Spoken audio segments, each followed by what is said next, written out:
ये राज जानने के लिए कि 2 महीने पहले क्या हुआ और ये सभी कौन हैं और इन्हें किसने और क्यों घेर रखा है, हमें ये जानने के लिए कहानी की शुरुआत में जाना होगा। 2 महीने पहले फरवरी की हल्की हल्की ठंडी सुबह थी। कल रात भर तेज बारिश हो रही थी। अगली सुबह काफी सुहानी थी। चिड़ियों की आवाजें आ रही थी। हल्की हल्की ठंडी हवा, भीगी हुई मिट्टी से आती हल्की खुशबू पूरे मोहल्ले में तैर रही थी। छोटे से घर के कमरे में पर्दे हटे और माँ प्यारी मीठी आवाज कमरे में गूंजी, फैज चल बेटा जल्दी उठ जा, वरना कॉलेज के लिए देर हो जाएगी।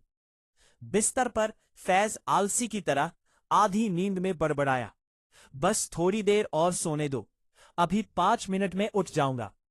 लेकिन कुछ देर बाद उसकी आंख खुली और घबराहट से चिल्लाया, अरे यार, ये क्या हो गया?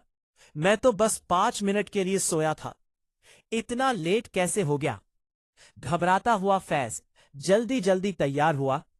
आधा नाश्ता करके जल्दी से भागते हुए कॉलेज पहुंचने के लिए बस में चढ़ा। जैसे ही क्लासरूम में घिसा ही था कि घंटी की आवाज आई और फैज ने राहत की सांस ली। कुछ देर के बाद उनकी मैम क्लास में आई।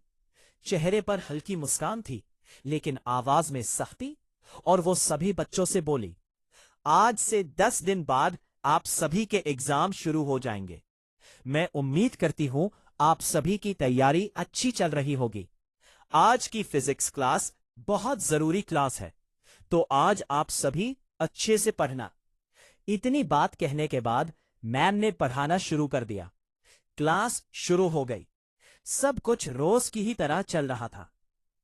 लेकिन छुट्टी के वक्त माहौल अचानक बदलने लगा। क्लास के बाहर से बच्चों के शोरगुल की अजीब आवाज आ रही थी। आवाजें सुनकर मैम गुस्से से बोली, ये बच्चे भी ना हमेशा शोर मचाते हैं, सही से पढ़ाने भी नहीं देते। झुंझलाकर इतनी बात कहने के बाद मैम ने वापस पढ़ाना शुरू कर दिया। कुछ देर के बाद बच्चों के शोर की आवाजें आनी थम गई। पूरे कॉलेज के गलियारों में सन्नाटा फैल गया, इतनी गहरा कि दिल की धड़कनें तक सुनाई देने लगी। थोड़ी देर तक और पढ़ाने के बाद मैम ने किताब बंद की और सभी बच्चों से बोला, ठीक है बच्चों, अब आप सभी अपने घर जाकर एग्जाम की अच्छी तरह से तैयारी कीजिए। मैं उम्मीद करती हूं आप सभी के एग्जाम में अच्छे नंबर आएंगे। ये बात सुनकर सभी बच्चे एक साथ खड़े हुए और साथ में बोले, शुक्रिया मैम। ये सुनकर पहले तो मैम मुस्कुराई और फिर अपना सामान लेकर क्लास से बाहर निकलने लगी। सभी बच्चे भी अपना बैग उठाकर मैम के पीछे जाने लगे। अभी मैम क्लास से बाहर निकली ही थी, लेकिन तभी अचानक से स्कूल का चपरासी मैम पर टूट पड़ा। उसके चेहरे पर इंसानी भाव नहीं, बल्कि किसी भूखे जानवर की भूख झलक रही थी।